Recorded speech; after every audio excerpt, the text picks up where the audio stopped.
We've learned a lot from building robots because they put you to the test. If you have theories about how bodies work, then robotics provides a domain in which you can test those theories. And one of the main lessons that we've seen in robotics is that the fit between the physical properties of the robot body and the environment in which it's supposed to work is far more important than any control circuitry. You can see some examples of robots that were very insightful here. On the left from Cornell University, we have a passive walker. There is no control mechanism at all. This walker walks down an inclined slope with no control mechanism whatsoever, solely under the power of gravity, precisely because the weight distribution, the masses of the limbs, the heavy feet are all perfectly tailored to that task. Another insight from Rodney Brooks again, who we've met before, is that many of the problems of locomotion are made easier, not more difficult, by having more legs. You might think that's more things to control, but given that we've seen control is not the most useful metaphor here, a six-legged robot has the significant advantage that if you take 3 legs off the ground, it won't fall over. It's still got a tripod of support, and so 6-legged robots solve a lot of problems that become much more difficult with less number of legs. Here you can see a contrast between a European robotics project on the left and a Japanese high-tech project on the right. On the left we have the Robot Cub. This was a 5-year European-funded project which placed all its efforts into designing a body for robotics research. And you can see the body is deliberately modeled as something like a human toddler. A great deal of effort was placed into making the limbs flexible, putting in correct sensors in all the limbs, putting in cameras, sensors and actuators. So all body and no brain. In fact, the final product lacked any form of central control. That was an add-on. And the question being asked then of robotics researchers was, if you had a body that was suited to being in the world, then what could you do? The more high-tech solution on the right starts with an adult human body and dreams of the future. It's a very high-tech robot. It looks super cool. It looks like a spaceman, and it's lousy at going upstairs. It tends to fall over. Asimo is not a tremendous success at getting around in the world. And there's something of a cultural divide between Japanese robotics and robotics done in America and Europe. And here's an example from a Japanese robotics convention, and you can see the characters are inspired by fiction, by manga, by comics, by movies.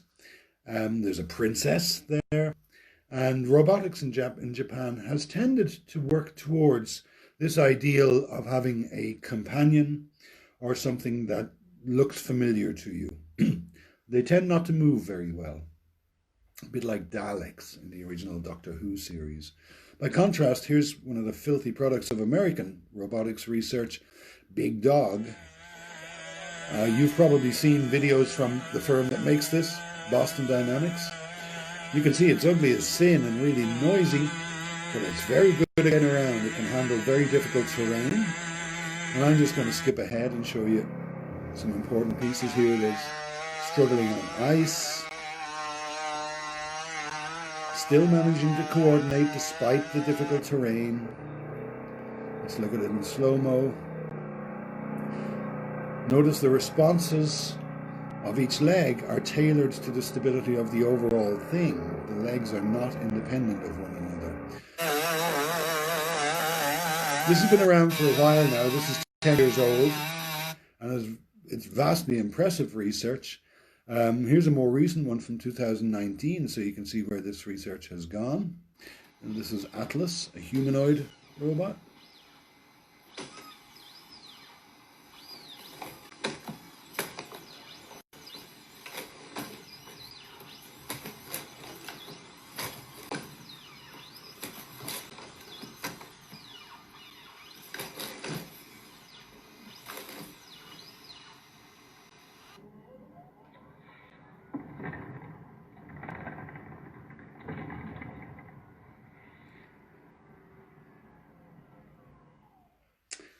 Now, I'd like you to pay attention to the difference between that robot, Atlas, and Asimov, the high-tech science fiction-looking spaceman.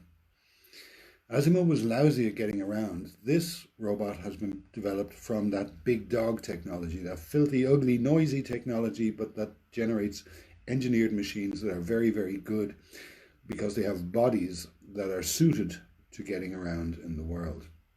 So we've learned a lot from this kind of research, but it's worth noting at the same time what the incentives for such research are. I mentioned that in Japan there is a cultural trend towards developing robots that can act more or less as companions.